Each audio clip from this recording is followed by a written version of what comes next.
Hey there, and welcome to the Innovative Mindset Podcast. I'm your host, Isolde Trachtenberg. Today is another short episode. I'm going to be talking about something I'm thinking about.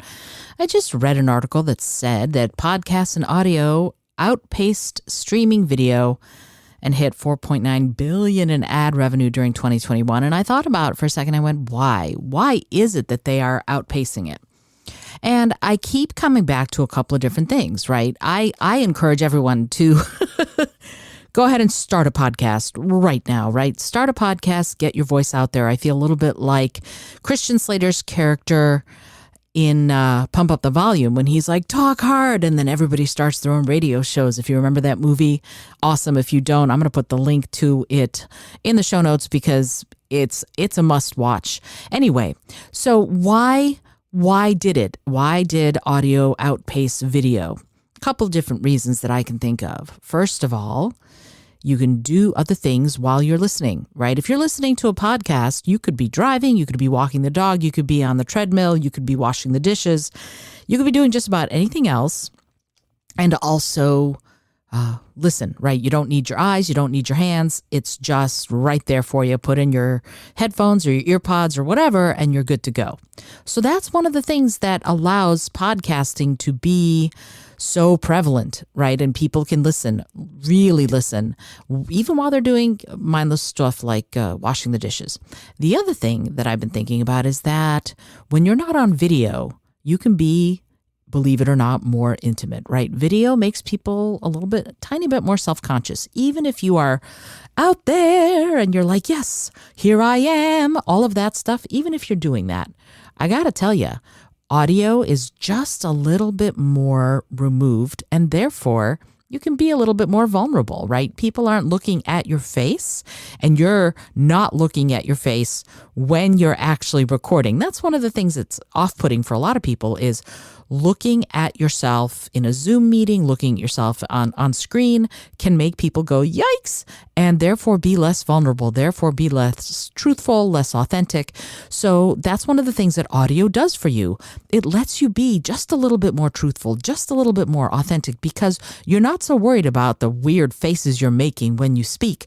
And you're not worried about whether or not, if you're into lipstick, whether or not your lipstick is funky or you've gotten some on your teeth or you don't worry about that stuff. So you get to play more, imagine more, think more, and then speak more from your deepest self because you have the ability, the opportunity, the chance to be more vulnerable when you're not worried about what you look like. We live in such an image-conscious society anyway. Everybody's worried about what they look like.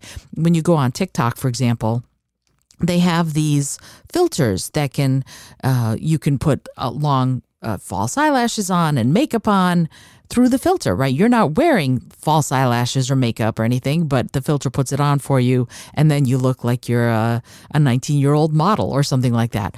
And I find that interesting, and I've even tried it, right, to see what does that do exactly. And I find that I prefer my own face, but there's a reason why those filters exist, because to a lot of us, the way we look is something we would like to improve. So we'd like to be sort of the best versions of ourselves. And if a filter can do that, that's awesome. With audio, you can kind of do the same thing. You can tweak the settings, the EQ as they call it, for your voice so that your voice sounds a little bit more pleasant to you. And perhaps your audience. You can do all of that, absolutely. You can also contact me, and I can give you vocal performance lessons so that your voice is better modulated and better pitched to where you think you want it to be. But always remember that if you are using a microphone, unless you're using a $5,000 AKG mic of some sort, you're not getting a fair representation of what you actually sound like. So be aware of that these are things to think about when you're doing audio. And because $4.9 billion in ad revenue was spent, that means that money was in podcasts or audio streaming so that people could hear the ads. And if you are someone who's thinking about doing your own podcast and eventually want to monetize it, that should be food for thought, right? We're not all Joe Rogan. We're not going to sell to Spotify for $150 million or whatever. We're not going to do that, generally speaking, unless you happen to be, in which case more power to you. And you can still have a podcast that you love, that you talk about incredible things on, that you do your own version of creative entrepreneurship or innovation or ethical innovation, whatever it is that you want to talk about. Or my latest thing is being a creative earthling, right? So you can do all of that. You can create your own podcast, and the barrier to entry isn't that high. Right? To do video, you have to have some sort of a video setup. You have to have curtains, or maybe you don't. Maybe you can be like Gary Vaynerchuk and just be out on the street and do your thing. That's an entirely possible thing as well. But if you're trying to do a podcast, really, you just need your phone, right? That's all you actually need to do the podcast. You don't need any more than that. And there's something to be said for that. There's a lot to be said for that, actually, because you can just go plug your phone into, AirPods or however, or a little microphone if that's the kind of phone you have, and then you record, and then you can upload to any number, Libsyn, Anchor, Podbean, you name it, Blueberry, all sorts of different places where that will allow you. A Buzzsprout is another one that will allow you a certain number of hours for free, so that you have the ability to do a podcast without spending any money. And if your podcast, if you're doing something that other people want to hear about, then your podcast will make money, because the more audience you have, the more you can have affiliate marketing or sponsors or anything like that. So you can be part of that 4.9 billion, which I imagine will only grow as the years go on.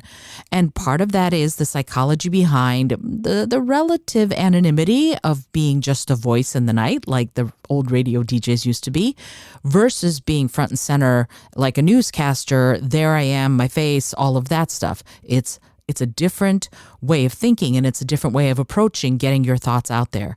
And the very last thing I want to say about this is that podcasts, for the most part, are designed to either entertain you or teach you something, right? And video streaming can be that too, although looking at TikTok, so much of what I've seen on TikTok is people dancing. Now, those people are building audiences. They're doing some sort of thing that will get their audience excited about what they're doing.